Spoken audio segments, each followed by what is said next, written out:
ఈరోజు ఈ యొక్క సెమినార్ ఏడిహెచ్డి పైన ఇవ్వడానికి ముందుకు వచ్చినటువంటి ప్రముఖ సైకాట్రిస్ట్ డాక్టర్ హరికుమార్ రావు గారిని కార్యక్రమం ప్రారంభం చేయవలసిందిగా సవినయంగా ఆహ్వానిస్తున్నాం.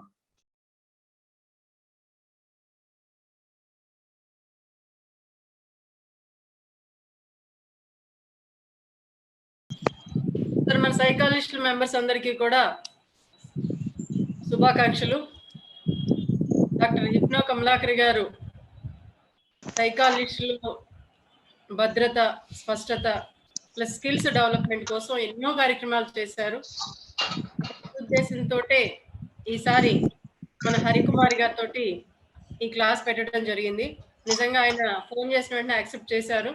నిజంగా మన సైకాలజిస్టులు అందరూ అదృష్టవంతులు అనుకోవాలి నేను. ఎందుకంటే హరికుమార్ గారు క్లాస్ విన్నాళ్ళు ఎవరైనా సరే ఆయన చెప్పిన సబ్జెక్ట్ కానీ ఆయన చెప్పిన మాట కానీ మర్చిపోరని నేను అనుకుంటున్నాను. ఎందుకంటే అంత చిన్న పిల్లలకి చెప్పినట్లు చెప్పారు ఆయన.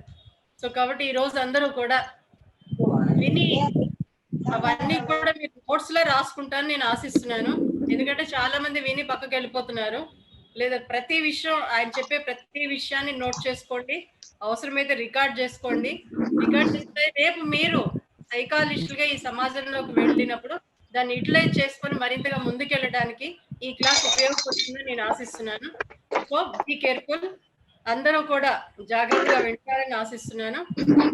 అలాగే మన హరికుమార్ గారు నిజంగా అనకూడదు కానీ కమలాకర్ గారు ఉన్నప్పటి నుంచి కూడా ఆయన ఏనాడు క్లాస్ అడిగినా సరే నో అని చెప్పకుండా మన కోసం, మన సైకాలజిస్టులు మరింతగా డెవలప్ అవడం కోసం ఆయన మనకి ఎన్నో క్లాసెస్ తీసుకున్నారు. ఆయనకి మన సైకాలజిస్టులు అందరి తరపున కూడా ప్రత్యేక శుభాకాంక్షలు తెలియజేస్తున్నాను. అలాగే సార్, మీరు ఇక ముందు కూడా మేము ఏమడిగినా సరే మాకు చక్కగా మీరు ఈ క్లాసెస్ ని వినిపిస్తారని నేను అనుకుంటున్నాను. ఎందుకంటే తర్వాత ఈ కరోనా తగ్గిన తర్వాత ఆఫ్లైన్ లో కూడా ఈ క్లాసెస్ పెట్టాలనుకుంటున్నాను నేను. సో మీ సహకారం మాకు ఎల్లప్పుడూ ఉంటుందని ఆశిస్తున్నాను. ప్రెసిడెంట్ వీరభద్రం సార్ గారికి కృతజ్ఞతలు. అదేవిధంగా సో మనం గుర్తు చేసుకోవాల్సింది, హిప్నో కమలాకర్ గారు చాలా ఎనర్జెటిక్ పర్సన్. అతని ప్రతిసారి నన్ను ఇన్వైట్ చేసేవాడు. సో అదే దాన్ని కొనసాగిస్తున్నారు మేడం కూడా. తప్పకుండా మీరు పిలిచినప్పుడల్లా నేను ఖచ్చితంగా వస్తాను. ఎందుకంటే హిప్నో కమలాకర్ గారికి చాలా ఆశయాలు ఉండేవి. అవన్నీ సక్సెస్ కావడానికి పద్మ కమలాకర్ గారు చేసిన కృషికి నా వంతు ఎప్పుడు సహాయం అడిగినా చేయడానికి సిద్ధంగా ఉంటాను. అండ్ ఆయన మన మధ్య లేకపోవడము శోచనీయము. అయినప్పటికీ ఎప్పుడు అతను మన ముందే ఉన్నట్టుగానే అనిపిస్తుంది. ఇంకా కోల్పోయినా అనే ఫీలింగ్ కలగదు. అలాంటి శక్తిని, అలాంటి ఎనర్జీని ఎప్పుడు మనకు ప్రసాదిస్తూనే ఉంటాడు. అండ్ ఆయన కలలు కన్నటువంటి psychologist association, progressive psychologist association ముందుకు వెళ్ళి ఇంకా ఏదైతే మనం స్కూల్లో అపాయింట్మెంట్స్ తీసుకొచ్చే విధంగా అతను ఎప్పుడు పోరాటం చేయడానికి ప్రయత్నం చేస్తుండేవాడు. అదే దాన్ని కొనసాగిస్తూ మంచి సైకాలజీలో అనేక రకాల నైపుణ్యాలు తెలుసుకుంటూ ముందుకెళ్లాలని ఆశిస్తూ, అండ్ ప్రత్యేకంగా పద్మ హిప్నో కమలాకర్ గారు చేసినటువంటి కృషి అభినందనీయము. ఆమె ఎప్పుడూ ధైర్యంగా ముందుకు వెళ్తూనే ఉంది. అదే ధైర్యాన్ని ఆమెకు దేవుడు ప్రసాదించాలని కోరుకుంటూ నా టాపిక్ ని స్టార్ట్ చేస్తున్నాను. ADHD అంటే attention deficit hyper active disorder. చాలా మంది తెలిసినటువంటి పదమే. సో ఇక్కడ ఏంటంటే కొత్త క్లాసిఫికేషన్ ఏంటంటే మనకు DSM-5, USA వాళ్ళు ఎప్పుడు DSM-5 ఫాలో అవుతుంటారు. ఎక్కువ శాతం సైకాట్రిస్టులు, సైకాలజిస్ట్ ఎక్కువ ఫాలో అవుతే చాలా క్రిస్టల్ క్లియర్ గా వాళ్ళు తెలియజేయడం జరుగుతుంది క్లాసిఫికేషన్. సో అదే విషయాన్ని మీకు తెలియజేస్తున్నాను.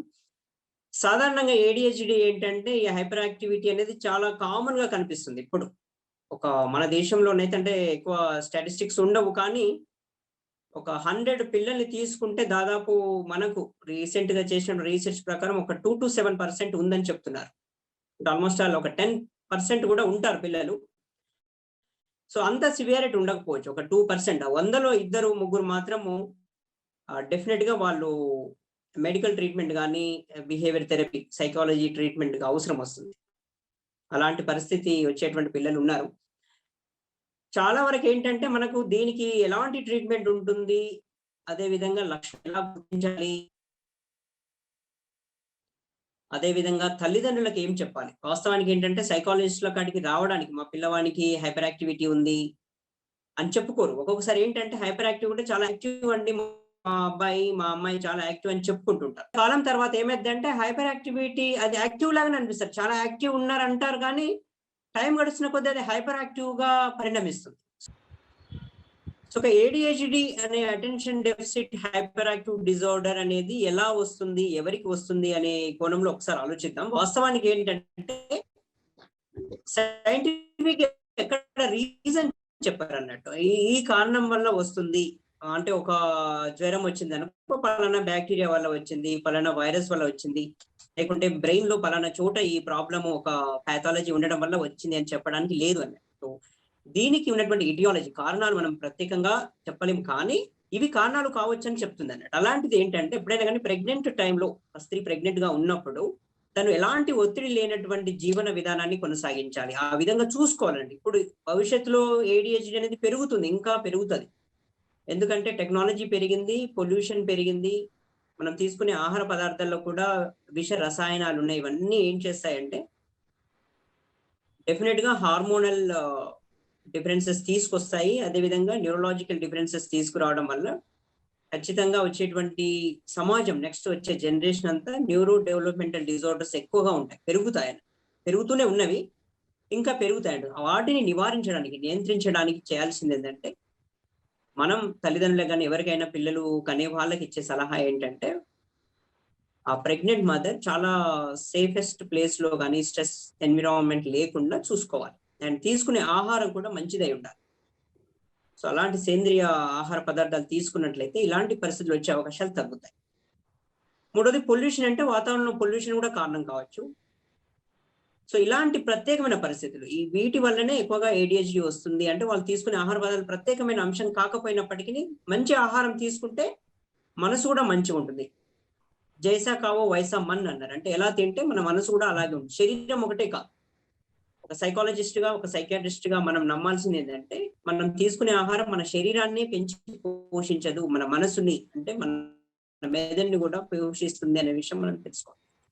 సో, కాబట్టి వాళ్ళకిచ్చే సలహా ఒకవేళ ఇది ఒక రీజన్‌గా మనం చెప్పుకుంటాం.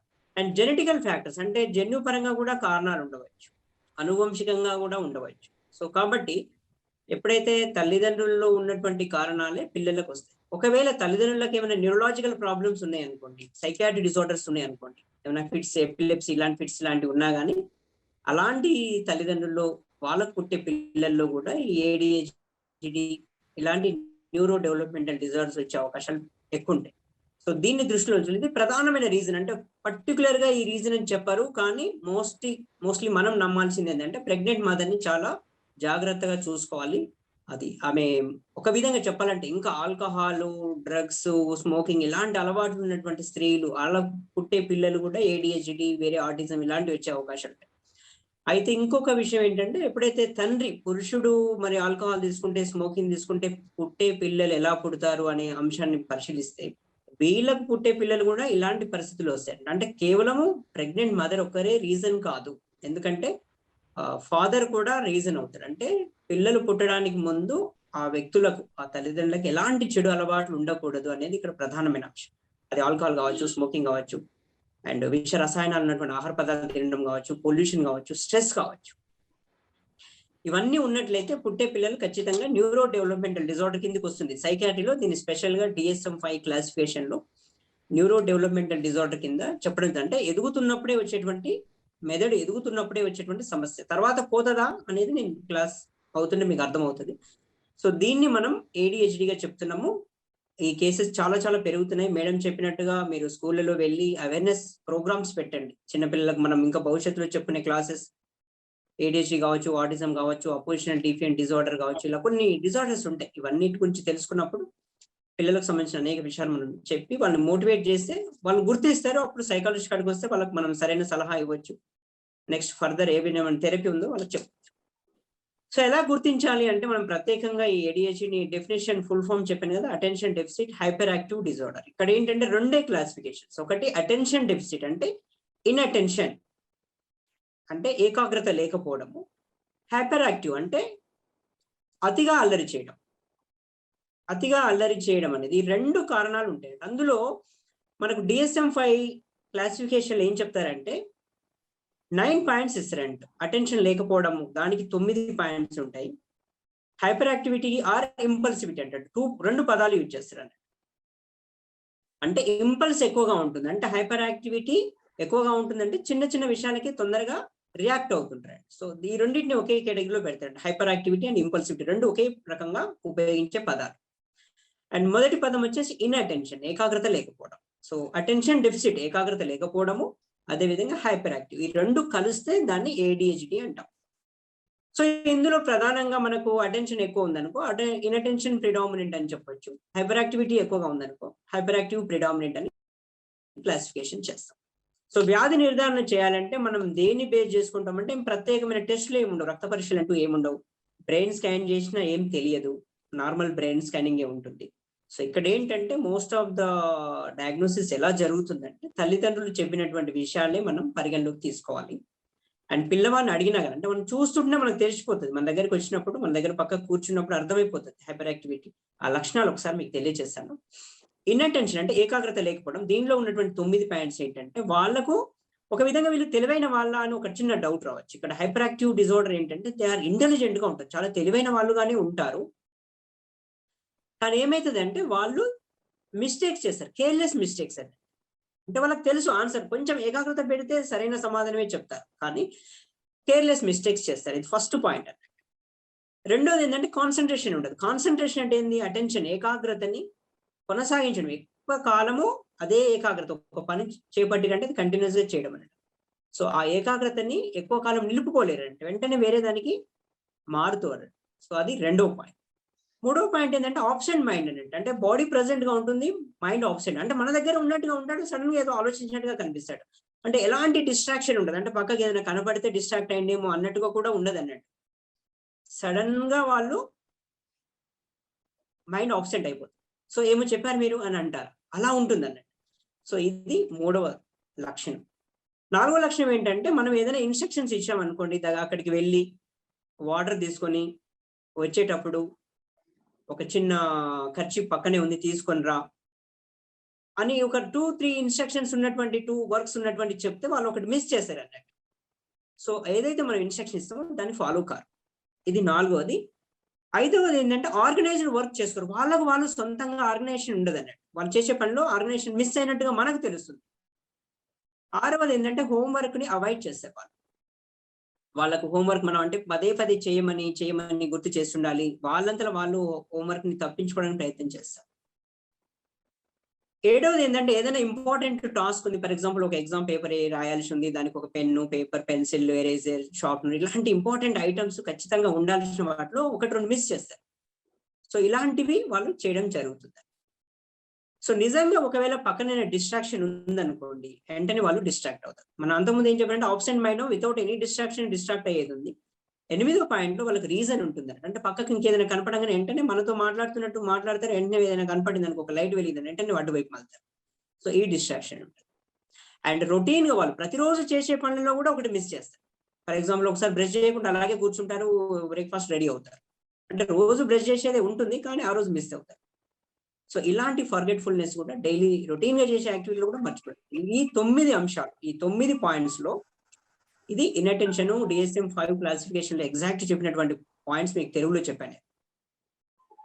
సో మీకు భవిష్యత్తులో మీకు ఇంకా క్లియర్ నోట్స్ కావాలంటే మీరు గూగుల్ ఒకసారి సెర్చ్ చేసి DSM-5 క్లాసిఫికేషన్ ADHD అంటే మీకు ఈ 9 పాయింట్స్ యాజ్ ఇట్ ఈస్ గా ఇంగ్లీష్ లో ఉంటాయి. వాటిని మనం తెలుగులో కన్వర్ట్ చేసుకొని రాసుకోండి.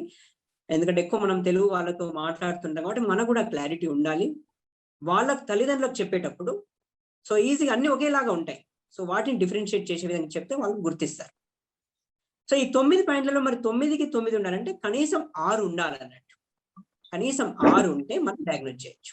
ఎందుకంటే సో సాధారణంగా పిల్లలు ఏంటంటే ఏ వయసులో మనం డయాగ్నోస్ అంటే 6 years వరకు పిల్లలు హైపర్ యాక్టివ్ గానే కనిపిస్తుంటారు అన్నట్టు.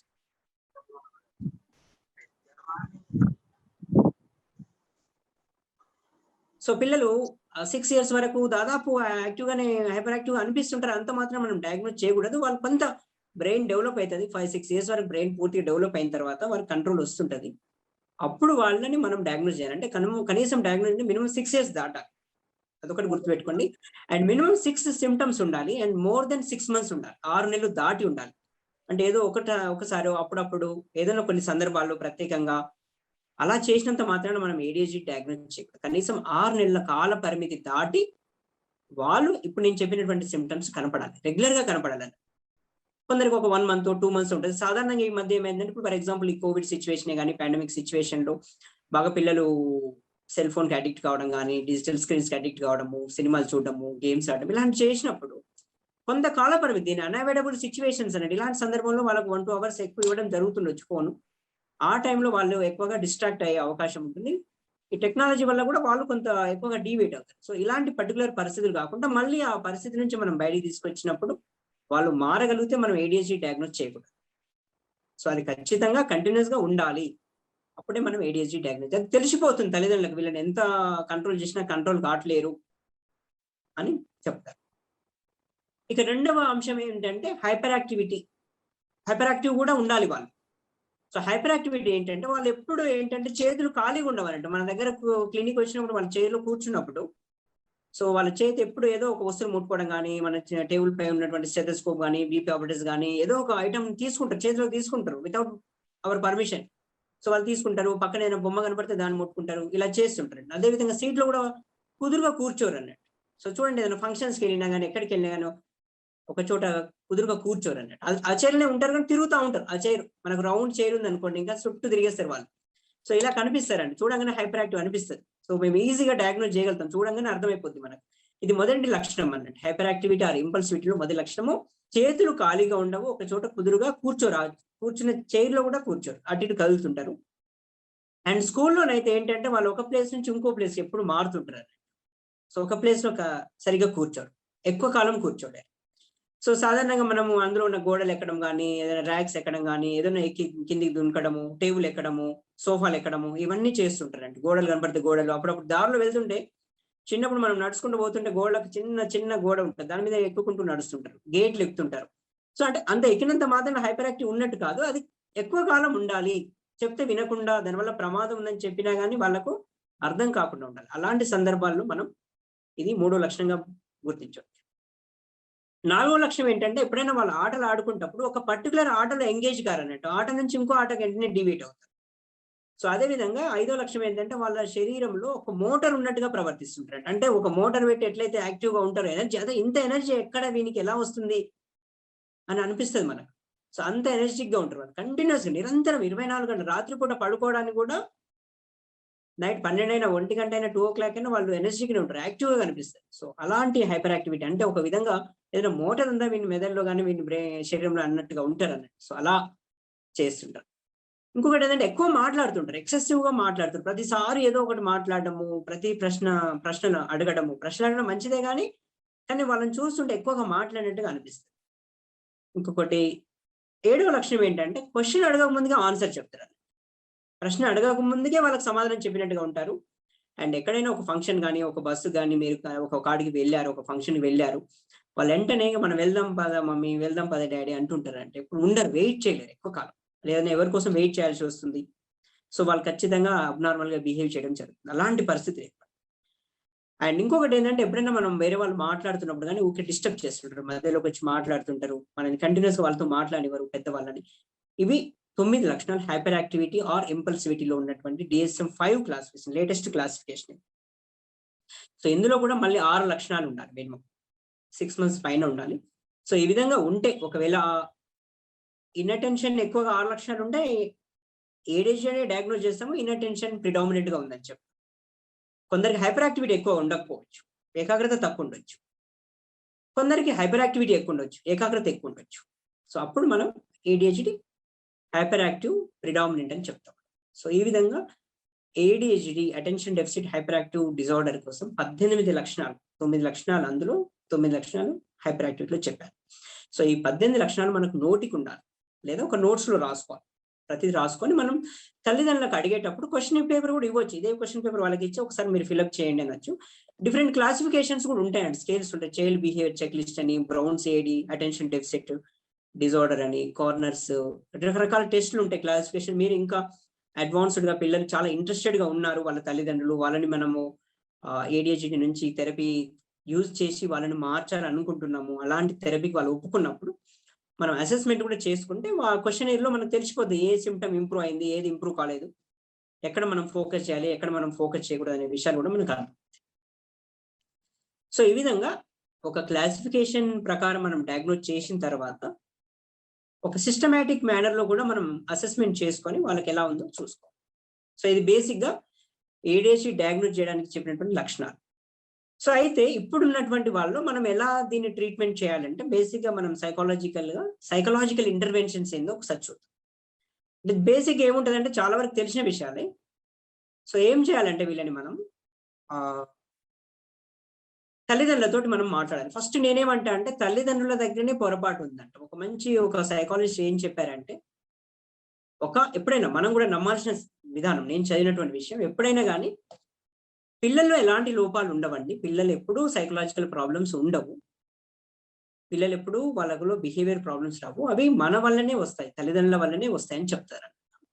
అంటే మనం సరిగ్గా ఉంటే వాళ్ళు కూడా సరిగ్గా ఉంటారు. వాళ్ళకి మనం ప్రత్యేకంగా కౌన్సిలింగ్ ట్రీట్మెంట్ చేయాల్సిన అవసరం లేదు. 6 ఏళ్ల పిల్లోని 7 ఏళ్ల పిల్లోనికి తీసుకొచ్చి మనకి ఏం కౌన్సిలింగ్ చేస్తాం, ఏం చెప్తే అర్థమవుతుంది. సో కాబట్టి మనం గుర్తించాల్సింది తల్లిదండ్రుల మీద కూడా ఒకసారి ఫోకస్ చేయాలి. వాళ్ళు తినే ఆహార పదార్థాలు ఏంటి, వాళ్ళు కూడా హైపర్ యాక్టివ్ ఉంటారు. ADHD అనేది కొంచెం తల్లిదండ్రులు కూడా హైపర్ యాక్టివ్ ఉండే తల్లిదండ్రులు ఉంటారు. సో వాళ్ళు ఎంత సమయం కేటాయిస్తారు పిల్లవానితో కానీ, అమ్మాయితో కానీ, పాపతో బాబుతో కానీ ఎంత సమయం కేటాయిస్తారు అనేది కూడా చాలా ముఖ్యమైన విషయం. సో ఇది ఫస్ట్ నేనేమంటా అంటే ఫస్ట్ తల్లిదండ్రులకు కౌన్సిలింగ్ చేయాలి, పిల్లవానికి కౌన్సిలింగ్ కాదు. అబ్బాయికి కానీ అమ్మాయి కానీ ADHD డయాగ్నోస్ అయితే మనం మొదట ఎవరిని చూస్ చేయాలంటే తల్లిదండ్రులతో మనం మాట్లాడాలి. వాళ్ళ పరిస్థితి ఏంది, వాళ్ళకు ఉన్నటువంటి పరిస్థితులు ఏంటంటే ఈ మధ్య కాలం ఏంటంటే మదర్ అండ్ ఫాదర్ ఇద్దరు ఎర్నింగ్ అయిపోయారు. ఇద్దరు సంపాదించడం వల్ల పిల్లవాడి మీద దృష్టి పెట్టట్లేదు, ప్రధానమైన అంశం.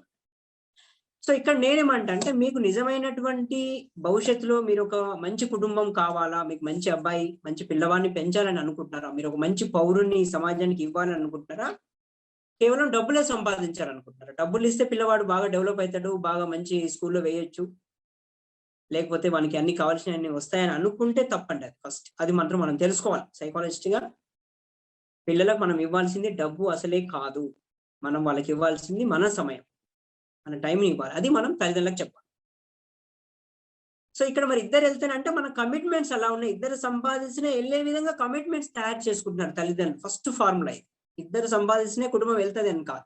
కనీసం పిల్లవానికి ఒక 6 ఏళ్ళు వాడు స్కూల్కి వెళ్ళి ఏమంటామంటే గిఫ్టెడ్ చిల్డ్రన్ అంటే వాళ్ళంతా వాళ్ళు చదువుకునే పరిస్థితి వస్తుంది. నిజంగా గిఫ్టెడ్ చిల్డ్రన్ కంటే మనం తయారు చేయాలి. అలా గిఫ్టెడ్ చిల్డ్రన్ దేవుడు ఇవ్వడు, మనమే తయారు చేయాలి. అంటే వాళ్ళు ఇక వాళ్ళని చెప్పకుండా వాడు చదువుకుంటాడు. చదువు అంటే వానికి ఇష్టము, లేకుంటే వాని యాక్టివిటీస్ వాడు చేసుకుంటాడు. ఎలాంటి డీవియేషన్ 1 అవర్ ఫోన్ చూడాలి నాన్న అంటే 1 అవర్ ఫోన్ చూస్తాడు వాడు. అలా సిస్టమేటిక్ గా ఉంటాడు అనేది మనం అలవాటు చేసిన తర్వాత మన పనిలో మనం ఇన్వాల్వ్ కావచ్చు. అలాంటి పరిస్థితిని మనం తయారు చేసుకోవాలి. అంటే మనం అబద్ధం చెప్పకూడదు. వాడు అమ్మాయి కానీ అబ్బాయి కానీ అబద్ధం చెప్పకూడదు. ఇది నా స్క్రీన్ టైం అనే పదాన్ని యూజ్ చేస్తాను. స్క్రీన్ టైం అంటే అది టీవీ కావచ్చు, సెల్ ఫోన్ కావచ్చు, అతనికి ఉన్నటువంటి ల్యాప్టాప్ అంటే ఎక్స్టర్నల్ ఇప్పుడు ఉన్నటువంటి ఆన్లైన్ విధానంలో చదువుకోవడం కొరకు కాదు.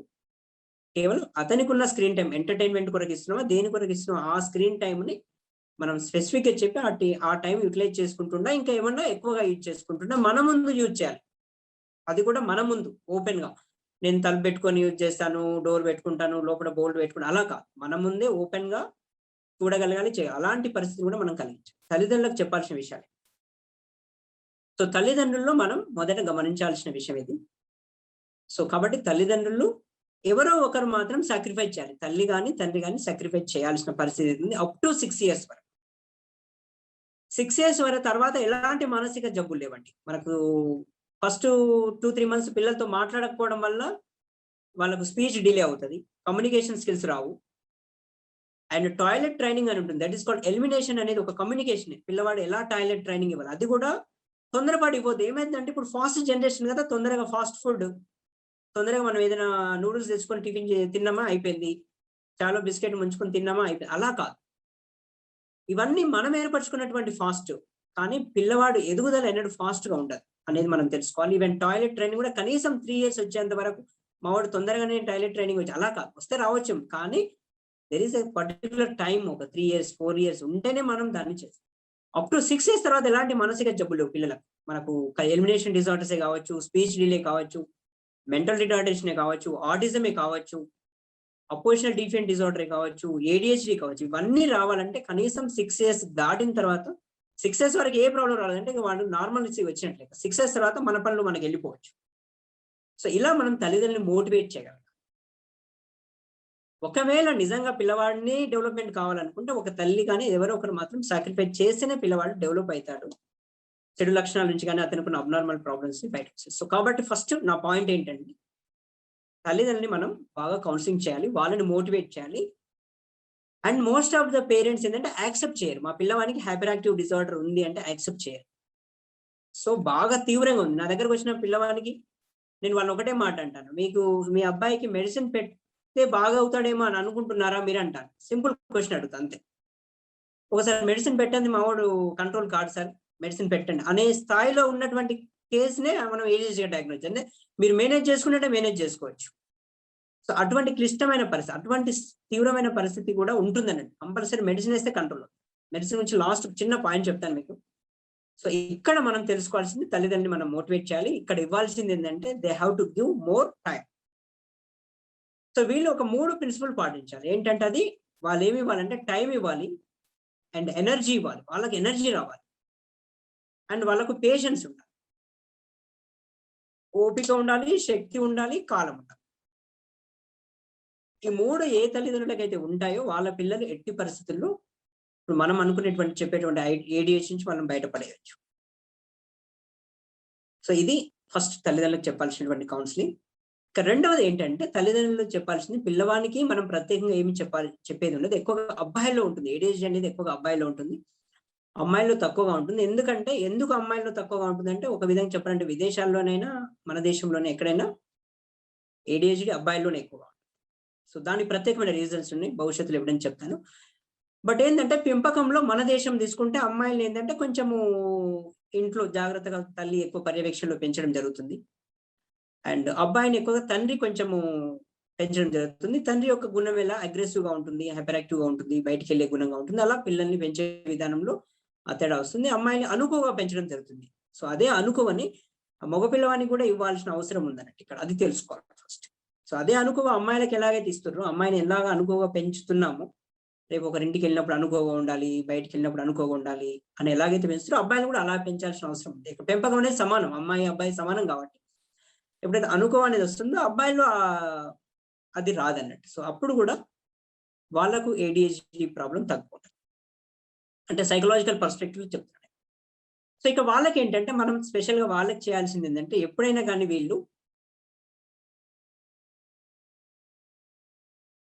వీళ్ళకి మనం చేయాల్సిందంటే రొటీన్ గా వీళ్ళని మనము ఒక సేమ్ రొటీన్ ఉండాలి. అంటే ఉదయం లేవాల్సి అంటే వీళ్ళు ఖచ్చితంగా క్రమశిక్షణ పాటించాలి. వీళ్ళు ఉదయం ఏ టైంకి లేవాలి, వాళ్ళు పడుకునే టైము, డైలీ షెడ్యూల్ ఒక సేమ్ షెడ్యూల్ పెట్టాలి ఫస్ట్ పాయింట్. అండ్ వాళ్ళు చేసుకునే వర్క్స్ ను కూడా ఆర్గనైజ్డ్ గా చేసుకునేటట్టు వాళ్ళకు ఒక టేబుల్ కానీ ఒక ఫార్ములా ఇచ్చేసి కానీ ఒక పేపర్ పై రాసి పెట్టాలి. సో ఇది రెండవ విధానం. అండ్ చాలా వరకు మనకు డిస్ట్రాక్షన్స్ తగ్గించాలి. అంటే ఒక రూమ్ ఉందనుకోండి, ఆ రూమ్ లో మనకు ఒక టీవీ ఉండవచ్చు, ల్యాప్టాప్ ఉండొచ్చు, సెల్ ఫోన్ ఉండొచ్చు. డిస్ట్రాక్షన్స్ తక్కువ చేయాలి, ఎందుకంటే వీళ్ళు ఈజీగా డిస్ట్రాక్ట్ అవుతారు కాబట్టి డిస్ట్రాక్షన్స్ తగ్గించాలి. ఉదాహరణకు మనము పూర్వకాలం మనకు ఒకటే టీవీ ఒకటే ఉన్న అందులో ఒకటే ఛానల్ ఉండేది, DD ఛానల్ అని ఉండేది. సో అదొకటే చూసేవాళ్ళు, ఎవరైనా అదే చూడాలి. సో అందరం అదే చూసేవాళ్ళం. సో ఇక్కడ ఏమైందంటే నెంబర్ ఆఫ్ ఛానల్స్ పెరిగిపోయాయి, ఒకరికి ఒకటి నచ్చుతుంది అలా ఛానల్స్ లో. సో ఇక్కడ చేయాల్సిన రిస్ట్రిక్షన్ ఏం పెట్టుకోవాలి తల్లిదండ్రులు అంటే, నీకు ఏ ఛానల్ ఇష్టం, ఏ ప్రోగ్రామ్ నువ్వు చూడడానికి ఇష్టపడుతున్నావు, నాకు ఇది ఇష్టం అది ఇష్టం అని 12 ఛానల్స్ చెప్పే విధంగా ఉండకూడదు. పిల్లవాడు ఏ వయసులో ఆ వయసుకు సంబంధించిన ఛానల్ చూడడానికి ఇష్టపడితే ఆ ఛానల్కి ఒక 1/2 hour ఒక ప్రోగ్రామ్ ఎంత కాలం ఉందో ఆ కాలాన్ని ఇచ్చేటట్టుగా మనం వాళ్ళకి ప్లాన్ చేసి ఆ టీవీని కానీ వాళ్ళకి హ్యాండ్ ఓవర్ చేయాలి. పక్కన మనం ఉండాలి ఖచ్చితంగా. ఈవెన్ ఆన్లైన్ లో కానీ వేరే డిజిటల్ ఫోన్ చూసినా కానీ పక్కన మనం ఉంటే వాళ్ళు ఏం చూస్తున్నారు అనేది అర్థమైంది. ఎందుకంటే డిస్ట్రాక్షన్స్ పెరిగే అవకాశం ఉంటుంది. సో అలాంటి పరిస్థితి ఏర్పడుతుంది. సో కాబట్టి ఇక్కడ ఏదైతే ఈ డిస్ట్రాక్షన్స్ ని మనం అవాయిడ్ చేసే విధంగా మనము వాళ్ళ రూమ్ని, వాళ్ళ స్టడీ రూమ్ కానీ మన ఇంట్లో ఉన్నటువంటి వాతావరణాన్ని అలా కల్పించాలి. అండ్ ఎప్పుడైనా ఛాన్స్ వాళ్ళకు మల్టిపుల్ చాయిసెస్ ఇవ్వకూడదు, ఎక్కువ ఆప్షన్స్ ఇవ్వకూడదు, వాళ్ళకి తక్కువ ఆప్షన్స్ ఇవ్వాలి. అంటే మనం హోటల్కి వెళ్ళినప్పుడు మనం చూస్తే మెను చాలా ఐటమ్స్ ఉంటాయి. అలా మెను లాగా చాలా ఐటమ్స్ ఉండొద్దు వాళ్ళకి. ఇది తింటావా, ఇది తింటావా. సో వాళ్ళకి ఏమైందంటే ఒక డిసిషన్ మేకింగ్ అనేది ఏర్పడడానికి అవకాశాలు పెంచిన వాళ్ళం అవుతాం. సో కాబట్టి ఇక్కడ మనం చేయాల్సింది అంటే వాళ్ళకు మల్టిపుల్ ఆప్షన్స్ ఇవ్వద్దు. సో మనం 2 ఆప్షన్స్ చూపించి సో ఇది బెస్టా, ఇది బెస్ట్ ఆప్షన్ ఇస్తే వాళ్ళు నెమ్మదిగా అలవాటు పడిపోతారు. సో ఇది ఒక ఇంపార్టెంట్ పాయింట్. అండ్ వాళ్ళకు గోల్స్ పెట్టాలి. అనదర్ పాయింట్ ఏంటంటే మనం వాళ్ళకు కొన్ని గోల్స్ ఇచ్చి ఏ రోజు గోల్స్ ఆ రోజు, ఒకటే long term goal, short term goal అలా కాదు. ఈ రోజు ఈ పని చేస్తే నీకు అంటే ఇక్కడ ఏం చేయాలంటే చాలా వరకు ఏంటంటే పిల్లలు వాళ్ళకు ADHD అనే కాదు, వాస్తవానికి పిల్లల తల్లిదండ్రులు ఏం చేస్తారంటే వాళ్ళు అడగక ముందుగా కొనించడం ఒక అలవాటుగా ఉంటుంది. అంటే ఈ వయసులో ఈ పిల్లవానికి ఇది అవసరము, ఇది అంటే అవసరమే కావచ్చు. ఆ అవసరాన్ని తల్లిదండ్రులు గుర్తించకూడదు, పిల్లవాడు గుర్తించాలి ఎప్పుడైనా.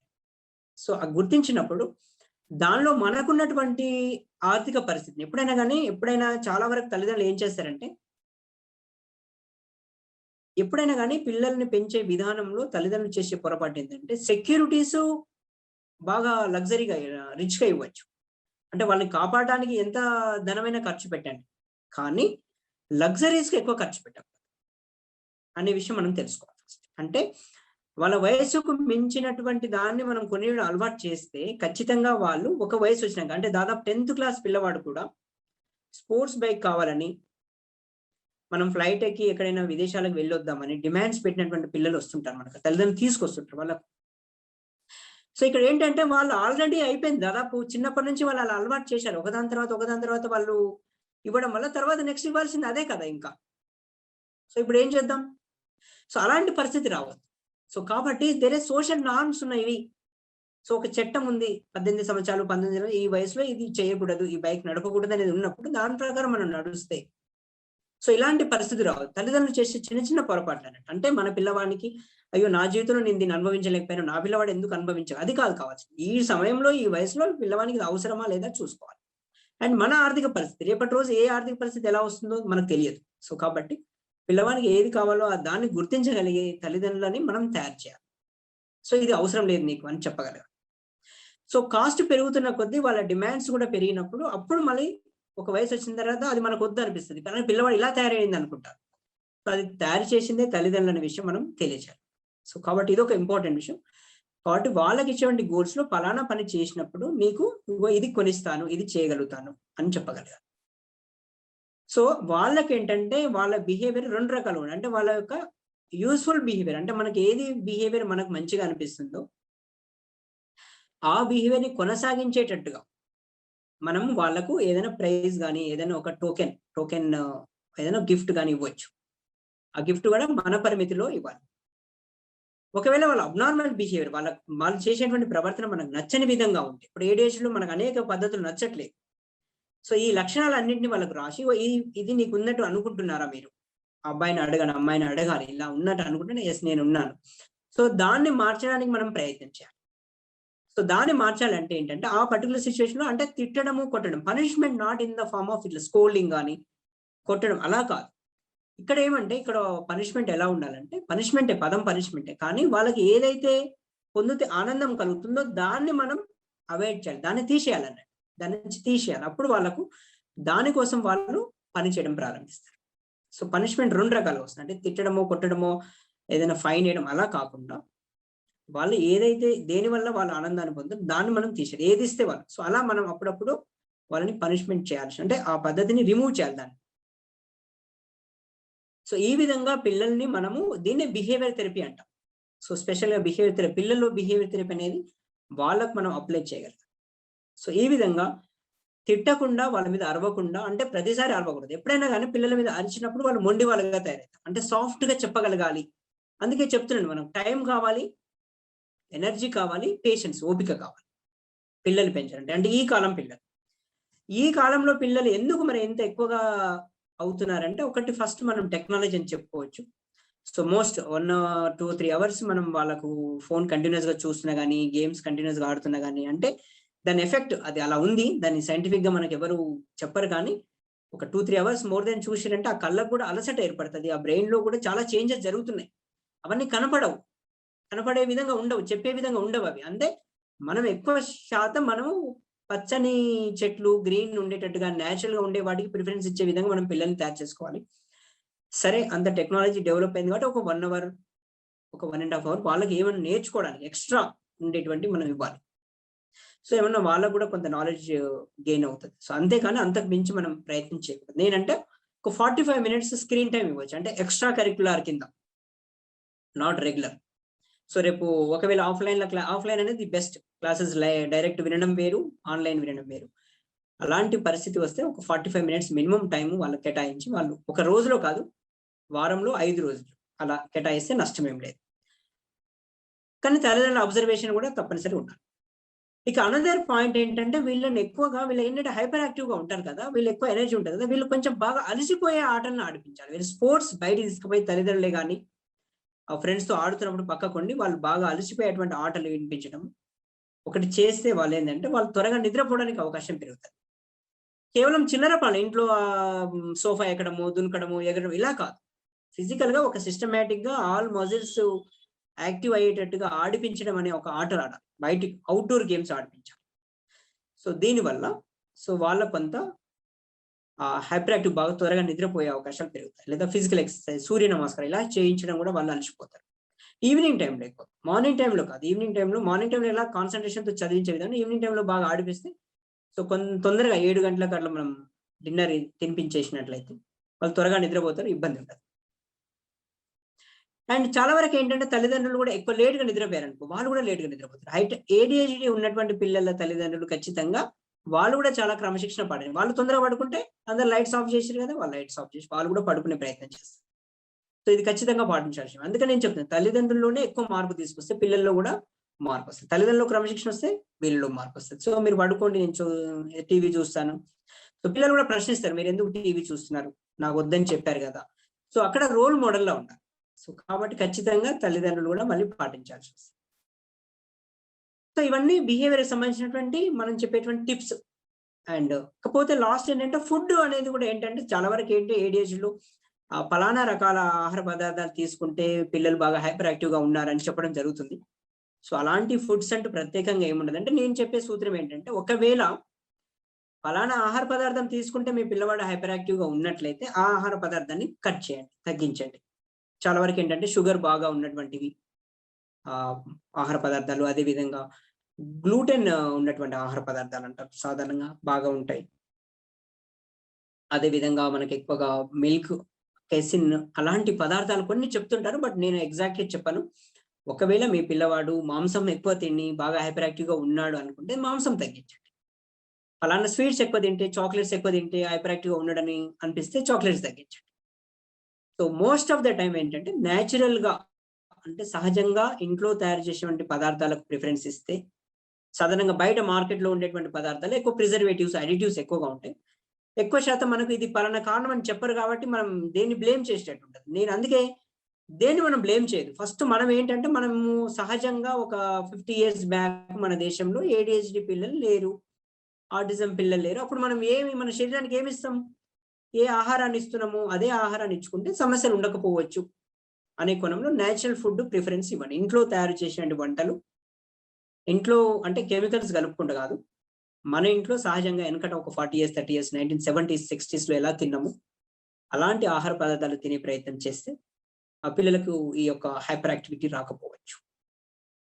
ఇదేమో చెడు ఆహార పదార్థాలు, చెడుని తీసేయడం. ఇక కొంతమంది రెగ్యులర్ గా మాంసం తినే అలవాటు ఉంటుంది, బాగా ఎవ్రీడే మాంసం తినేవాళ్ళు. దానివల్ల కూడా ఏంటంటే కొంచెం అగ్రెసివ్నెస్ పెరుగుతుంది అంట నా ప్రకారం. సో అలాంటి పరిస్థితిని కూడా మనం అధిగమించాలి. ఎక్కువ శాతం ఏంటంటే వారానికి ఒకసారి 15 రోజులకు ఒకసారి తింటే నష్టం లేదు. రెగ్యులర్ గా ప్రతిరోజు అలా అలవాటు కాకూడదు. దానివల్ల కూడా కొంచెం చేంజెస్ వస్తాయి. అంటే చెప్తే వినండి, అంటే జీర్ణం కావడానికి ఎక్కువ సమయం పడుతుంది. సో అది అంటే మెదడంతా దానికే పనిచేయడం జరుగుతుంది.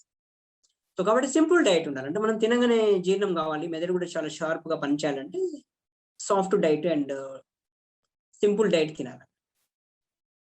ఇంకొక పాజిటివ్ విషయం ఏంటంటే, ఈ ADHD ఉన్నటువంటి వాళ్ళు కానీ వేరే సమస్యలు ఉన్న వాళ్ళు కానీ మనకు omega-3 ఫ్యాటీ, అంటే మెదడుకు మంచిగా ఉండేటువంటి ఆహార పదార్థాలు ఇవ్వాలి. అంటే అదేంటంటే omega-3 ఫ్యాటీ యాసిడ్స్ ఎక్కువగా రిచ్ గా ఉన్నటువంటి ఫ్లాక్ సీడ్స్ కానీ, మనకు మంచి ఫిష్ ఉంటాయి, సార్డన్ ఫిష్, మ్యాక్రల్ ఫిష్ అవి అందుబాటులో ఉండవు. సో అలాంటి ఫిష్ ఎక్కువ తినడానికి మనం ప్రయత్నం చేయాలి, అలాంటి ఫిష్. ఇక రెండోపోతే వాల్నట్స్ అనేవి, వాల్నట్స్ లో కూడా మంచి ఉంటాయి. And blueberries and desi కౌగి, so మన దేశీ ఆవు నెయ్యి చాలా వరకు మనం అలాంటి వాటిని ప్రిఫర్ చేస్తే. అండ్ ఎక్కువ ఫ్రూట్స్, తాజా ఫ్రూట్స్ ఎక్కువ తినడానికి ప్రయత్నం చేయాలి. సో ఇలాంటివి ఇవ్వడం వల్ల కూడా పిల్లల్లో ఒక రకమైనటువంటి మార్పు వస్తుంది, హైపర్ యాక్టివిటీ తగ్గుతుందని రీసెర్చ్ చెప్పడం జరుగుతుంది. ఒమేగా 3 ఫ్యాటీ యాసిడ్స్ ఎక్కువగా ఉన్న ఫుడ్ తీసుకోవడం, అలాంటి వాటి వల్ల అవన్నీ ఎక్కువగా ఉంటాయి. ఫ్లాక్ సీడ్స్ మనకు అండ్ వాల్నట్స్ ఇలాంటి వాటిలో ఎక్కువగా ఉంటాయి. సో ఇలాంటివి ప్రిఫరెన్స్ ఇస్తే సో పిల్లల్లో ఒక రకమైనటువంటి ఈ యొక్క అలవాట్లు and dry fruits, dry nuts, seeds ఇలాంటి వాటిలో ఈ జింక్, కాల్షియం, మెగ్నీషియం ఇలాంటివి ఉండడం వల్ల పిల్లల్లో కావాల్సినటువంటి బ్రెయిన్ కూడా షార్ప్ గా తయారవుతుంది. అండ్ కొంతవరకు వీళ్ళకి ఏంటంటే ఇవి ఫుడ్ కు సంబంధించిన విషయాలు. సో ఇలాంటి హెల్తీ ఫుడ్ కూడా వాళ్ళకు బ్రెయిన్ రిలేటెడ్ ఫుడ్ స్పెషల్గా ఇవ్వచ్చు. ఇకపోతే వీళ్ళని ఎప్పుడు ఎంగేజ్ చేయాలంటే ఎప్పుడు బిజీగా ఉంచాలి. కొన్ని పజిల్స్ ఇవ్వడం కానీ, కొన్ని సామెతలు చెప్పడం కానీ, వాళ్ళ తల్లిదండ్రులు ఎక్కువగా సమయం కేటాయిస్తూ ఇలాంటివి చేయడం వల్ల కూడా వాళ్ళ బ్రెయిన్ ఎప్పుడు యాక్టివ్ గా ఉంటుంది అండ్ షార్ప్ గా ఉంటుంది. అండ్ డీవియేషన్ నుంచి రాకుండా వాళ్ళని ఉపయోగించుకునే విధానాలు అప్లై చేయాలి. సో ఇది వాళ్ళకు మనం చెప్పేటువంటి విధానాలు. సో ఎక్కువ రాత్రి సమయం ఎక్కువగా వాళ్ళు నిద్రపోయేటట్టుగా చూసుకుంటూ డే టైం ఎక్కువగా గడుపుతూ ఇలా చేయండి. తల్లిదండ్రులు కూడా తొందరగా నిద్రపోవడం అలవాటు చేస్తే అండ్ బిహేవియర్ పరంగా, ఫుడ్ పరంగా చాలా వరకు ఏంటంటే మన శరీరం ఇలా తయారైంది. ఈ రోజు చూడండి, 6 నెలల పాప పుట్టగానే పాప 6 months లో దాదాపు బరువు పెరుగుతున్నారు. జస్ట్ ఓన్లీ పాలు మాత్రమే తాగుతారు. అంటే కడుపులోకి వెళ్ళే ఆహారం కూడా చాలా చాలా ముఖ్యమైనది. సో అలాంటి ఆహార పదార్థాలు అంటే మన శరీరంలోకి ఫుడ్ వెళ్ళడం వల్లనే ఇలా జరుగుతుంది. సో కాబట్టి ఫుడ్ ఒకటి ఇంపార్టెంట్. అండ్ రెండవది థాట్, ఆలోచన. మన మనసులోకి ఇచ్చేటువంటి ఆలోచన కూడా గొప్పగా ఉండాలి. పిల్లలకు చెప్పేటప్పుడు, మాట్లాడేటప్పుడు వాళ్ళకి మనం ఏం చెప్తున్నామో అదే చేసేటట్టుగా, మనలో తల్లిదండ్రుల్లో కానీ ఎలాంటి నెగిటివ్ పాయింట్స్ ఉన్నవి వాటిని కూడా రెక్టిఫై చేయడము. భార్యాభర్తలు, తల్లిదండ్రులు ఎక్కువ గొడవలు పెట్టుకోకుండా, పిల్లల వాళ్ళ యొక్క సైకాలజీ దెబ్బతినకుండా ఇంట్లో ప్రయత్నం చేసి ఒక హెల్తీ ఎన్విరాన్మెంట్ మనం క్రియేట్ చేసి ఆరోగ్యకరమైనటువంటి తల్లిదండ్రులు, భార్యాభర్తలు ఇద్దరు అన్యోన్యంగా ఉన్నారు, మా అమ్మ నాన్న ఎలా ఉంటారనే విషయాలు కూడా వాళ్ళ పిల్లలకు తెలిస్తే సో వాళ్ళలో కూడా ఒక రకమైనటువంటి ఒక ప్రేమ భావం ఏర్పడి ఆ హైపర్ యాక్టివిటీ తగ్గిపోతుంది. అండ్ అటెన్షన్ కూడా పెరిగే విధంగా మనం ఈ ప్రయత్నాలన్నీ చేస్తే పిల్లల్లో మార్పు వస్తుంది. సో ప్రధానంగా మనం దృష్టిలో ఉంచుకోవాల్సిన విషయాలు ఏంటంటే వాళ్ళని క్రమశిక్షణలో పెట్టాలని, తల్లిదండ్రులు క్రమశిక్షణలో ఉండాలి.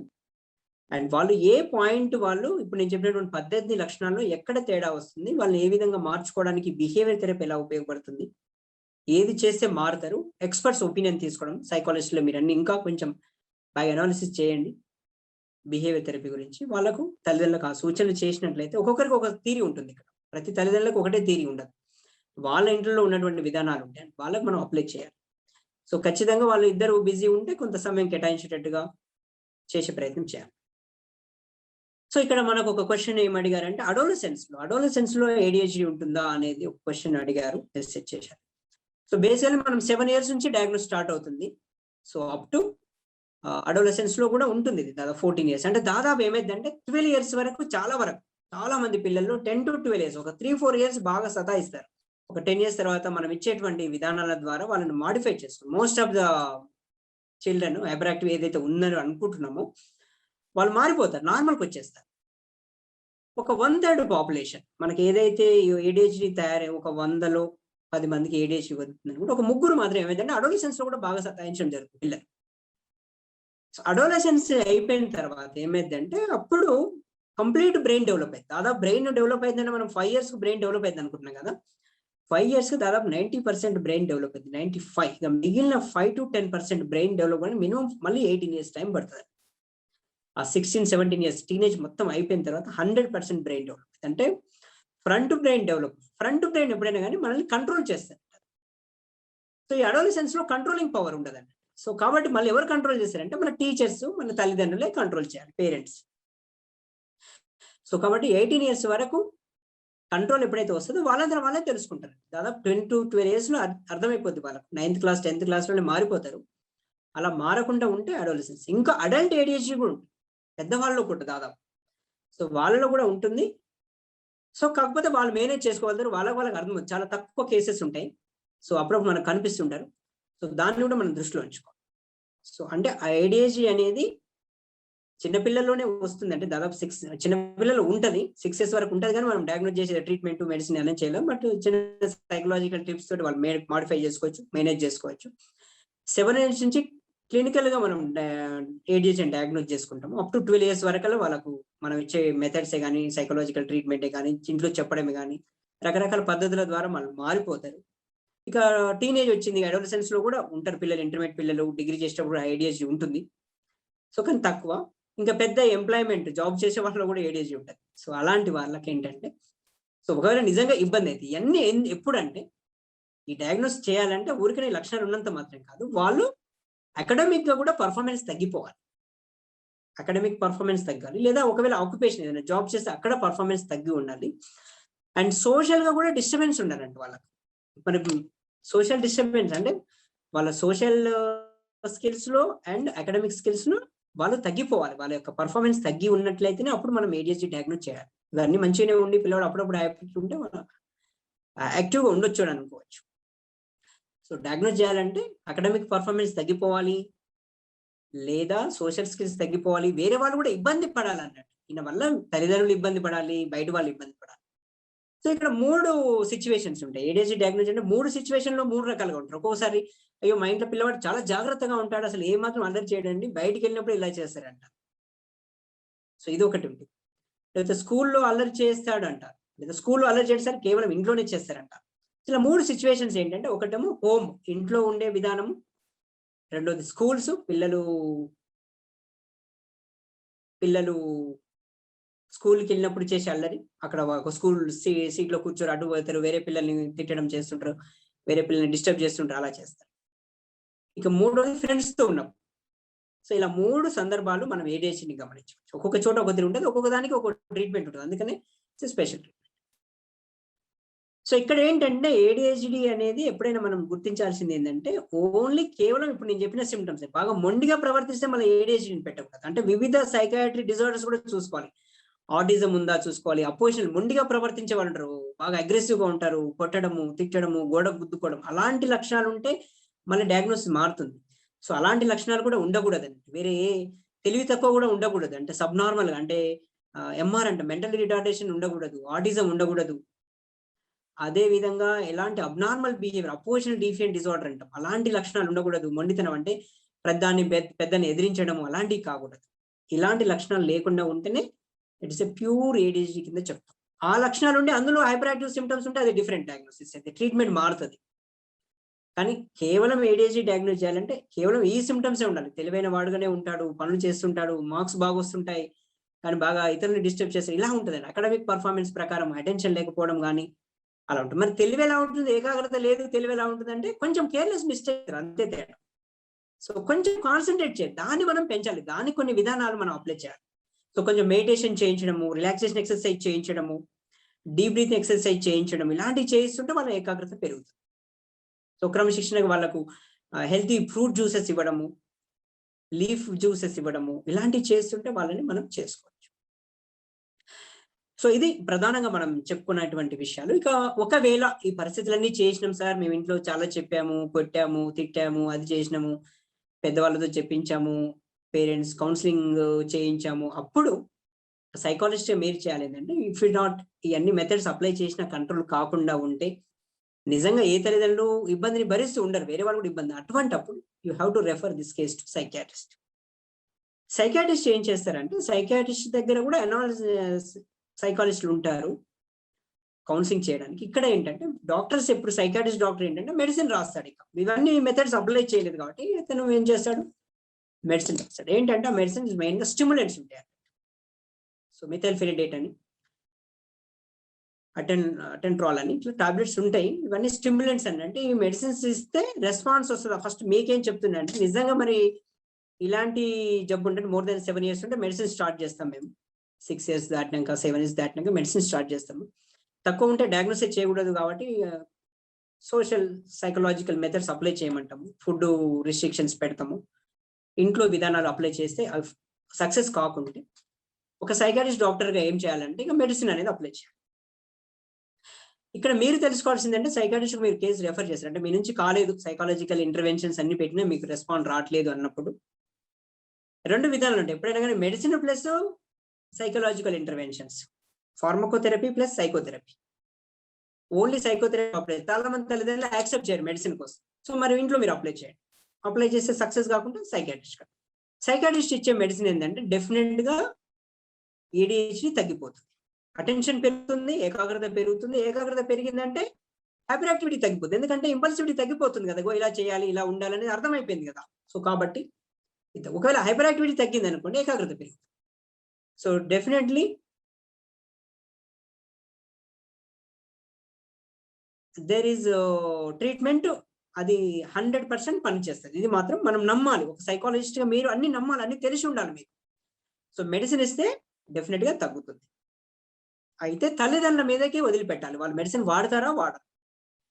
తల్లిదండ్రులకి వదిలిపెట్టినప్పుడు నేను చెప్పేది అంటే మీరు చాలా ఎఫర్ట్ పెట్టాలి, తల్లిదండ్రులు ఎఫర్ట్ పెట్టాలి, ఇంటర్వెన్షన్స్ కు సైకాలజీ కౌన్సిలింగ్ కు రావాలి, తల్లిదండ్రులు మారాలి. ఇలాంటివన్నీ చేస్తే పిల్లవాడు మారుతాడు. లేదు ఇంకా unable to control this child అన్నప్పుడు మెడిసిన్ పెడితే రెస్పాన్స్. మరి ఎంతకాలం మెడిసిన్ పెట్టాలంటే చాలా వరకు నా అబ్జర్వేషన్ ఏంటంటే ఇట్స్ నాట్ లైఫ్ లాంగ్, ఒక 2-3 years కానీ ఒక 6 months 1 year. కొంతమంది తక్కువ సమయంలోనే రెస్పాండ్ అవుతారు. సైకలాజికల్ ఇంటర్వెన్షన్స్ అంటే 1-2 years పెట్టేస్తే వాళ్ళు ఈ లోపు వయసు కూడా పెరుగుతుంది, బ్రెయిన్ కూడా డెవలప్ అవుతుంది. సో డెఫినెట్ గా సైకలాజికల్ ఇంటర్వెన్షన్స్, తల్లిదండ్రులు వచ్చే చేంజెస్ ఇవన్నీ పిల్లవాడిని లేదా అమ్మాయిని మార్పు తీసుకొస్తాయి, నార్మల్ అయిపోతారు.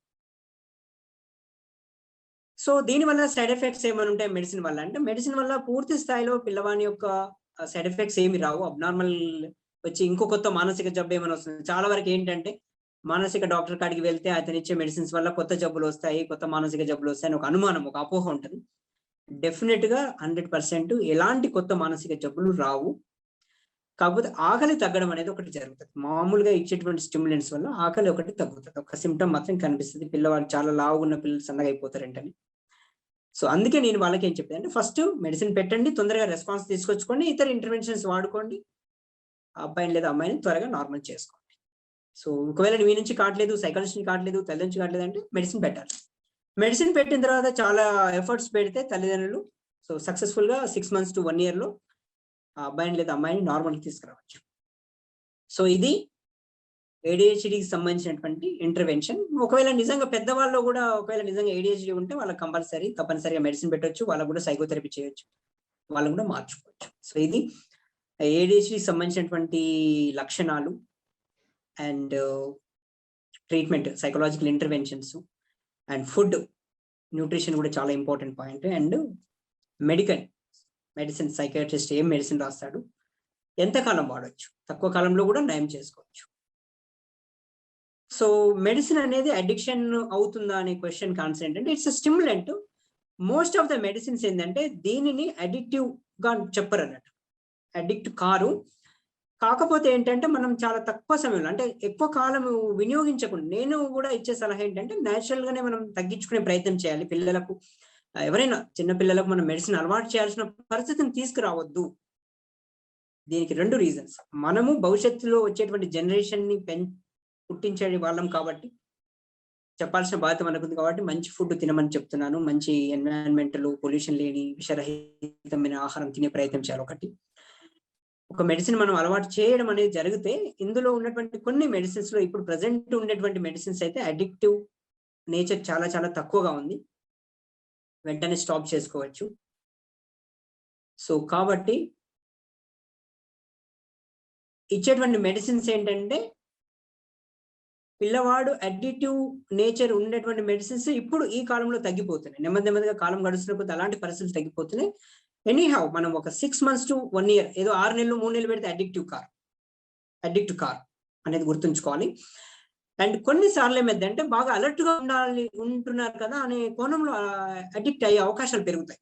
సో ఇదే బాగుంది కదా, ఇలా బాగుందని అడిక్ట్ కావచ్చు. కాబట్టి దాని స్పెషల్ ప్రికాషన్స్ తోటి అడిక్ట్ కానటువంటి మెడిసిన్స్ ఉన్నాయి. సో డాక్టర్తో మీరు మాట్లాడాలి, సైకాట్రిస్ట్ తో మాట్లాడాలి. అడిక్టివ్ మెడిసిన్ ఉందా, అడిక్టివ్ కాని మెడిసిన్ ఇస్తున్నారా, సో ఎంతకాలం వాడాలి. తల్లిదండ్రులు మంచిగా వాళ్ళు ఎఫర్ట్ పెడితే ఖచ్చితంగా మెడిసిన్ అవసరం లేకుండా కూడా తక్కువ డోస్ మెడిసిన్ తో కూడా రెస్పాన్స్ తీసుకురావచ్చు.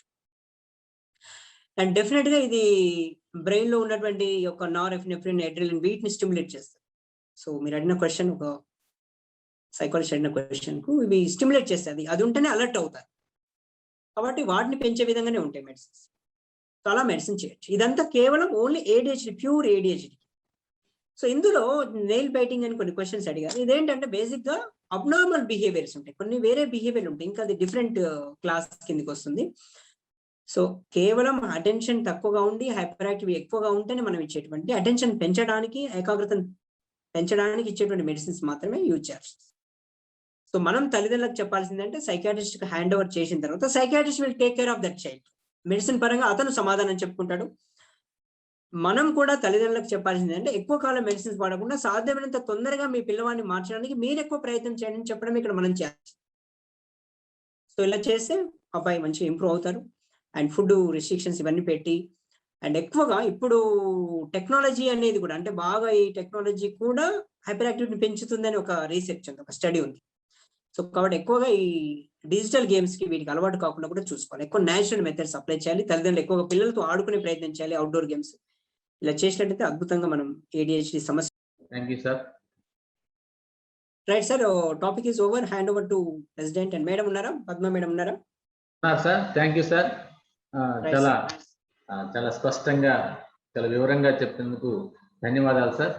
ఎవరికైనా డౌట్స్ ఉంటే 2 or 3 మెంబర్స్ అడగవలసిందిగా తెలియజేస్తున్నాను.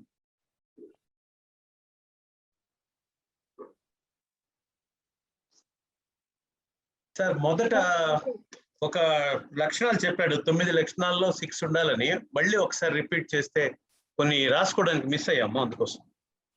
మొదటి ఫస్ట్ చెప్పిన 9 లక్షణాల్లో కనీసం 6 ఉండాలని చెప్పారు కదా, అవి ఇంకొకసారి రిపీట్ చేస్తే బాగుంటుంది. చూసుకోండి సార్, ఫాస్ట్ గా చెప్పేస్తాను. ఓకే. సింపుల్ వర్డ్ లో చెప్తాను. Careless mistakes. కేర్లెస్ అంటే జాగ్రత్త ఉండకపోవడం జరిగే పొరపాట్లు అన్నట్టు, అంతే. ఓకేనా సార్? రెండవది difficulty in sustain attention, concentration ఉంచకపోవడము. మూడవది ఎలాంటి డిస్ట్రాక్షన్ లేకుండా ఆబ్సెంట్ మైండ్ గా ప్రదర్శించడము. నాలుగవది fail to follow instructions. Instruction చెప్పినా వాటిని ఒక 3-4 ఇన్స్ట్రక్షన్స్ ఇస్తే వాటిని మధ్యదాన్ని మిస్ చేసేస్తారు. ఆర్గనైజ్డ్ గా వర్క్ చేయరు. ఆరోది హోంవర్క్ ను అవాయిడ్ చేస్తారు. మనం ప్రత్యేకంగా వాళ్ళకు పదే చెప్తూ ఉండాలి. ఏడవది చాలా ఇంపార్టెంట్ పనులు ఉన్నప్పుడు అందులో ముఖ్యమైనటువంటి థింగ్స్ ని మర్చిపోవడం జరుగుతుంది, వదిలిపెడతారు, మర్చిపోతారు, పక్కకు పెట్టేస్తారు, గుర్తు పెట్టుకోరు. అండ్ ఏదైనా పక్కన ఒక డిస్ట్రాక్షన్ ఉంటే ఈజీగా డిస్ట్రాక్ట్ అయిపోతారు, దానికి అట్రాక్ట్ అవుతారు. 9వది రొటీన్ గా డైలీ చేసేటువంటి యాక్టివిటీస్ లో కూడా మర్చిపోవడం జరుగుతుంది. ఇవి 9 ఇన్అటెన్షన్ కి సంబంధించినవి. అండ్ హైపర్ యాక్టివిటీ, ఇంపల్సివిటీకి సంబంధించినటువంటి 9 లక్షణాల్లో చేతులు ఎప్పుడు ఖాళీగా ఉండవు, ఒక సీట్ లో కుదురుగా కూర్చోడు. అండ్ స్కూల్లో కానీ ఎక్కడైనా కానీ ఒక ప్లేస్ లో ఖచ్చితంగా కూర్చోడు, అటు ఇటు వేరే ప్లేస్లకు వెళ్తాడు. అండ్ చుట్టుపక్కల గోడలు కానీ ఎక్కడం కానీ అవి కానీ ఇవి కానీ చేస్తుంటారు. గోడలు ఎక్కడము, చిన్న వస్తువులు తీసుకోవడము, అండ్ సోఫా ఎక్కడము, దునకడము, ఇలాంటివి చేస్తుంటారు. అండ్ ఏదైనా ఒక ఆట ఇచ్చినట్లయితే ఆటలో ఎంగేజ్ కాదు, వెంటనే ఇంకో ఆటకు డిస్ట్రాక్ట్ అవుతారు. ఇక మనం టీవీ చూస్తుంటే ఇమీడియట్ గా ఛానల్స్ మారుస్తుంటారు. అండ్ శరీరంలో ఒక మోటార్ ఉందేమో అన్నంతగా ఎప్పుడు యాక్టివ్ గా కనిపిస్తుంటారు, అంటే అంత ఎనర్జెటిక్ గా కనిపిస్తుంటారు. అండ్ కంటిన్యూస్ గా ఎక్సెసివ్ గా మాట్లాడుతుంటారు. అండ్ క్వశ్చన్ అడగక ముందుకే సమాధానం చెప్తుంటారు, సమాధానం తెలిసినట్టుగా. అండ్ వెయిట్ చేయరు.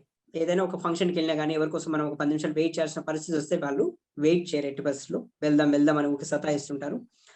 అండ్ వేరే వాళ్ళతో మాట్లాడుతుంటే వేరే వాళ్ళని కూడా డిస్టర్బ్ చేస్తారు, మనతో మాట్లాడే వాళ్ళని కూడా డిస్టర్బ్ చేస్తారు. సో ఇవి 9 లక్షణాలు hyper activity are impulsivity.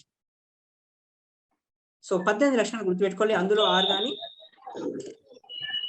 So weakness severity కూడా బేస్ చేసుకోవచ్చు. కొంచెం తక్కువగా ఉంటే మైల్డ్ అని, కొంచెం ఎక్కువగా ఉంటే మోడరేట్ అని, ఇంకా బాగా సివియర్ గా ఉంటే సివియర్ అని మనం వచ్చిన లక్షణాలను బట్టి కూడా మనం చెప్పుకోవచ్చు. 9కి 9 ఉన్నాయి అనుకోండి, సివియర్ అయిపోతాం అలా. ఓకే సార్, ఇంకెనీ more doubts? Sir excuse me sir. చెప్పండి సార్. హైపర్ యాక్టివ్ పిల్లల్ని మనము క్వశ్చనర్ ద్వారా if you want to test, మనకి ఏమైనా క్వశ్చనర్స్ ఏమైనా సోర్సెస్ చెప్పగలరా? ఉంటాయి సార్, ఉంటాయి madam. Questions ACTeRS ADHD scale అని ఉంది. యాక్ట్రెస్ అని సాధారణంగా యూజ్ చేస్తారు మన దేశంలో. ఓకే, అదొక స్కేల్ ఉంది. భవిష్యత్తులో మనం షేర్ చేసుకోవచ్చు, మన PPA వాళ్ళకి పంపిస్తే నేను. యాక్టర్ స్కేల్ ఒకటి ఉంటుంది, and child behaviour checklist అని ఉంటుంది. అంటే ఎనీ చైల్డ్ ఒక సైకాలజిస్ట్ గా మనం మన దగ్గరికి ఏదైనా ఒక పిల్లవాడు వస్తే సార్ సో వాళ్ళకు ADHD ఉండవచ్చు, ఇంకేమైనా ఉండవచ్చు. ఎందుకంటే మనం ఫస్ట్ చూడగానే ADHD అని అనలేం, పిల్లలు ఒక్కొక్కరు ఒక్కొక్క ప్రాబ్లం ఉంటుంది. Yes so sir child behaviour checklist అని ఒకటి ఉంటుంది. ఓకే ఏకాగ్రతని చేసే test Brown's attention deficit disorder test ఉంటుంది. Sure. ఎక్కువగా మనం యాక్టర్ స్కేల్ యూజ్ చేస్తాం. ఇలాంటి స్కేల్స్ యూజ్ చేయొచ్చు, అది కొంచెం సైంటిఫిక్ గా ఉంటుంది. ఏ లక్షణంలో వీళ్ళు ఉన్నారు వాళ్ళ తల్లిదండ్రులు కూడా మనం ఎక్స్ప్లెయిన్ చేయొచ్చు. మీ పిల్లవాడు ఈ పాయింట్ లో బాగా డిస్ట్రాక్ట్ ఉన్నాడు, ఇక్కడ ఈ లక్షణం ఉంది, దాన్ని ఇంప్రూవ్ చేసే ప్రయత్నం బిహేవియర్ థెరపీలో యూజ్ చేసుకోవచ్చు. Okay okay thank you sir, thank you so much.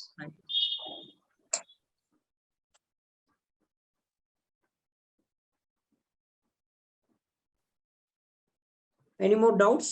So, right, sir? Sir 11 ఏళ్ళు ఉన్నాయి సార్ అబ్బాయికి. 11 years. సార్ 11 అవును years. సార్, అబ్బాయి 11 ఇయర్స్ ఉన్నాయి. ADHD లక్షణాలు దాదాపుగా ఉన్నాయి, అన్ని ఉన్నాయి, కానీ సబ్జెక్ట్ లో వీక్ గా నాడు సార్. Okay. మ్యాథమెటిక్స్ లో అట్లాంటి వాటి. Yes, yes. ఇక్కడ ఏమైతుందంటే ADHD మనం చూద్దాం భవిష్యత్తులో. ఈ చైల్డ్ అనేది కొన్ని ఇంపార్టెంట్ ఉంటాయి. అంటే ఇంటెలిజెన్స్ కోషెంట్ అని IQ టెస్ట్ ఒకటి చేసుకోవాలి పిల్లవానికి ఎప్పుడైనా. సో IQ టెస్ట్ చేసినప్పుడు అది తక్కువగా ఉందనుకోండి, సాధారణంగా అయితే 100 నార్మల్ గా చెప్పుకుంటాము, 95 అలా ఉన్నా కానీ ఓకే పర్వాలేదు. 95 to 110 మధ్యలో ఉంటారు ఎవరైనా ఇంటెలిజెంట్ పీపుల్. వీళ్ళు అయితే ఈ ADHD లక్షణాలు ఉన్నంత మాత్రాన మనం ఏం చేయాలంటే IQ టెస్ట్ చేసుకొని తెలివైన పిల్లవాడై ఉండాలి. 100 అబోవ్ ఉండి నార్మల్ తెలివి ఉంది, ఇంటెలిజెన్స్ అంటే మనం మార్క్స్ చెప్తారు స్కూల్లో, మార్క్స్ చెప్తుంటే దాన్ని బట్టి అర్థమైంది. అయితే ఇంకొకటి ఏంటంటే ఒక పర్టికులర్ సబ్జెక్ట్ లోనే, అంటే లాంగ్వేజ్ ఒకటి, మ్యాథమెటిక్స్ ఒకటి, ఇందులో తక్కువ ఉన్నప్పుడు లెర్నింగ్ డిజార్డర్ కిందకి వస్తారన్నమాట వాళ్ళు. సో పర్టికులర్ లో వాళ్ళు దాన్ని గ్రాస్ప్ చేయలేరంట. రిసెప్టివ్ నాలెడ్జ్ తక్కువ ఉండవచ్చు, కమ్యూనికేషన్ కాంప్రహెన్షన్ తక్కువ ఉండవచ్చు. సో ఏ పర్టికులర్ సబ్జెక్ట్ లో తక్కువ ఉండి మిగిలిన విషయాలు అన్నింటిలో బాగుండి ఒక దాంట్లోనే తక్కువ ఉన్నంత మాత్రాన ఆ పర్టికులర్ సబ్జెక్ట్ లో ఎందుకు తక్కువ ఉందో అప్పుడు లెర్నింగ్ డిజార్డర్ అనేది ఒకటి మనం ఐడెంటిఫై చేయొచ్చు. మ్యాథమెటికల్ డిజార్డర్ ఉందా, రైటింగ్ డిజార్డర్ ఉందా, లాంగ్వేజ్ డిజార్డర్ ఉంది, ఇవన్నీ చెక్ చేసుకోవాల్సిన పరిస్థితి ఏర్పడుతుంది. సో కాబట్టి మీరు అడిగిన ప్రశ్నకి ఏంటంటే మీరు లక్షణాలు ఉండొచ్చు, బట్ ఇంటెలిజెన్స్ ఒకటి చెక్ చేసుకోవాలి. ఒక సబ్జెక్ట్ అనేది తక్కువ వస్తుంది అంటే ఆ పర్టికులర్ సబ్జెక్ట్ లో ఎక్కడ ఏమైనా ప్రాబ్లం ఉందా అని తెలుసుకోవాలి. ఏమైనా మిస్టేక్ చేస్తారు వాళ్ళు, అంతే కేర్లెస్ మిస్టేక్సే. సో ఫాస్ట్ చేయడం అలాంటి మిస్టేక్ చేయడం వల్ల మార్క్స్ తక్కువ వస్తుంటాయి.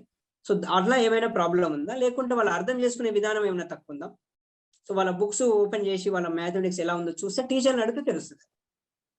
సో కాబట్టి ADHD డయాగ్నోస్ చేయడానికి ముందు మనము IQ చేసుకోవాలి, ఏమైనా లెర్నింగ్ ప్రాబ్లమ్స్ ఉన్నాయో తెలుసుకోవాలి, ఇంకేమైనా మొండితనం ఉందా తెలుసుకోవాలి, ఇవన్నీ కొన్ని రూల్ అవుట్ చేసుకోవాలండి. అప్పుడు మనం ADHD డయాగ్నోస్ చేస్తాం. Thank you sir, thank you sir. Right sir, okay క్లియరా your doubt? Okay sir, thank you, thank you. చెప్పండి మేడం. 5 years పాప ఉంది సార్. ఎప్పుడు ఫ్రిడ్జ్, కబోర్డ్స్, గేట్ అన్ని ఎక్కుతూ ఉంటుందండి, ఇంక వేరే ఏం చేయదు. పేరెంట్స్ పిలిచినా పలకదు. ఇది ఆటిజం లో కూడా ఈ లక్షణం ఉండే అవకాశం ఉందా అండి? అన్ని ఎక్కడ? రైట్, ఫస్ట్ ఆటిజం కు మనము ఫస్ట్ ఏంటంటే ఆటిజం డయాగ్నోస్ మనకు 3 years లోనే తెలిసిపోతుంది మోస్ట్లీ. ఇప్పుడు 5 years అంటారు కాబట్టి first I to eye contact అన్నట్టు, మనతో మాట్లాడేటప్పుడు మన వైపు మన కళ్ళలోకి చూస్తుంది అనేది చాలా ముఖ్యమైన అంశం అన్నట్టు.